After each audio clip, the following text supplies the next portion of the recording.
Good evening, Dungeon Masters, I'm Baron Durop.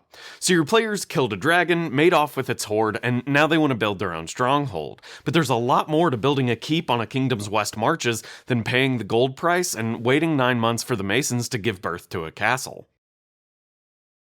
Getting permission to build a stronghold might require jumping through legal hoops, sure, but when it comes to a stronghold's construction, there's a lot more than an honorable handshake or signing a formal legal document granting permission to do so. A point Sylvan driven home in modern academia is that geography is the most fundamental substructure of our natural existence. Building a stronghold on that geography irrevocably reshapes it and enables whoever's done so to leverage the terrain to project authority.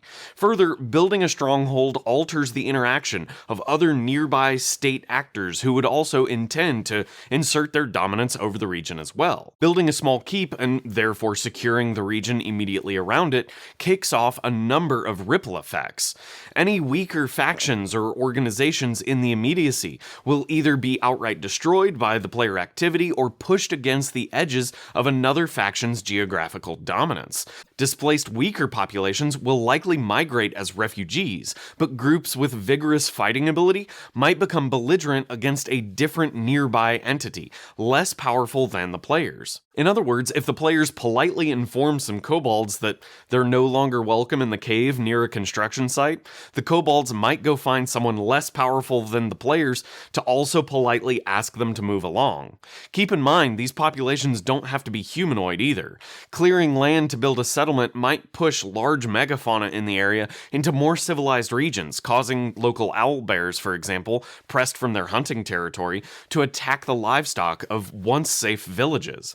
These kinds of knock-on effects are prime fodder for quest hooking. As another example, clearing out half the goblin population in a mountain valley might cause the surviving goblins to flee to a nearby region, forge a loose alliance with a longtime rival goblin gang, and return some 3 or 4 weeks later only to attack the stronghold with their newly formed ad hoc show of force. Furthermore, even if nearby authorities granted player characters permission to construct the stronghold, they likely only did so under certain security or economic preconditions. Feudalism, for example, was one such system. Nobles would swear fealty to a king and pay taxes, and also agreed to send soldiers from their own hold for the defense of the kingdom in exchange for the king's agreement to raise armies and defend the nobles' hold as well. Agreements or treaties like these in fantasy worlds could be exploited or even explode out of control whenever politically convenient or inconvenient. For example, if a player's stronghold construction and land clearing uprooted that local population of owlbears from earlier onto the nearby village's prized livestock, that village's politicians might invoke their own NATO Article 9 style coalition force against the players, as well as the rival nobles who authorized the construction of that stronghold. Those villagers and their politicians might see the owlbear as a forced migration outright attack. Nothing happens in a vacuum. Gold or any other currency might be the method of communication we use to transmit wealth as a concept from person to person, but true wealth exists in a geography's resources and a population's ability to turn those resources into finished goods and develop useful processes or ideas about those resources or goods. Thus, a population's diversity of trade specialization and that population's ability to extract raw resources to fuel those trades is how wealth should truly be understood. Incidentally, building a stronghold siphons away needed labor from work being done in those nearby cities, and makes the remaining labor specialized in carpentry, woodworking, masonry, cartography, engineering, and even low-skill labor like hauling or cooking more expensive.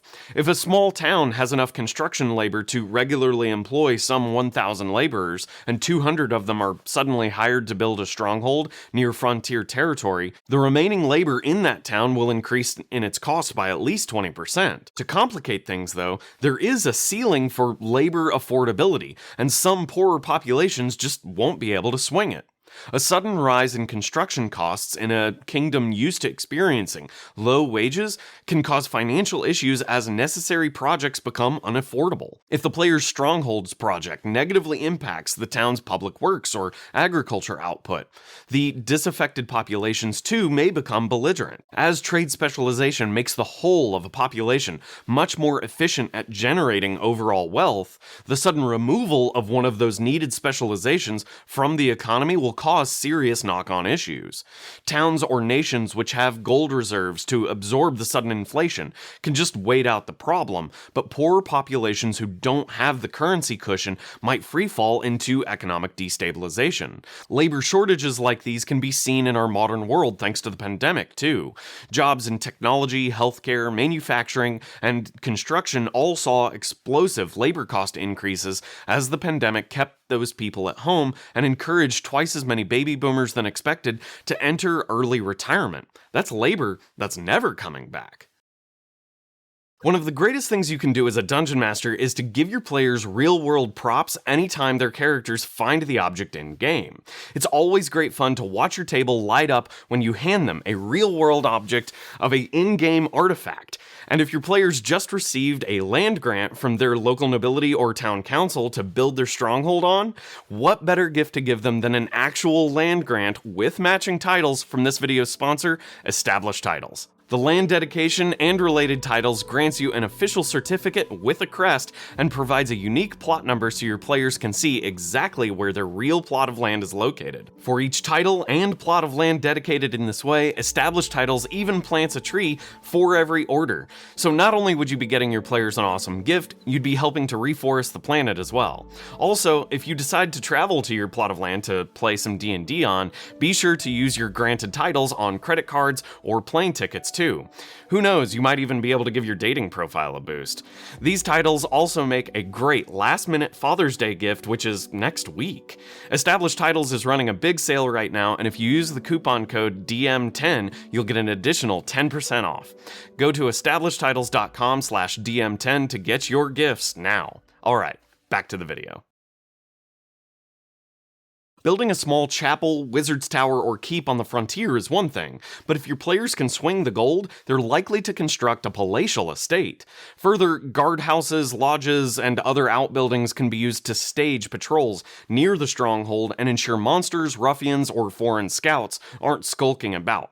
Of course, the safer the area becomes, the more entrepreneurs may wish to settle near the castle. Merchants may want to use the castle's safety for new trade routes, miners may stake claims in nearby rock formations, farmers or ranchers may want to use nearby grasslands, and all of these settlers would be happy to pay taxes or tolls for the provided security.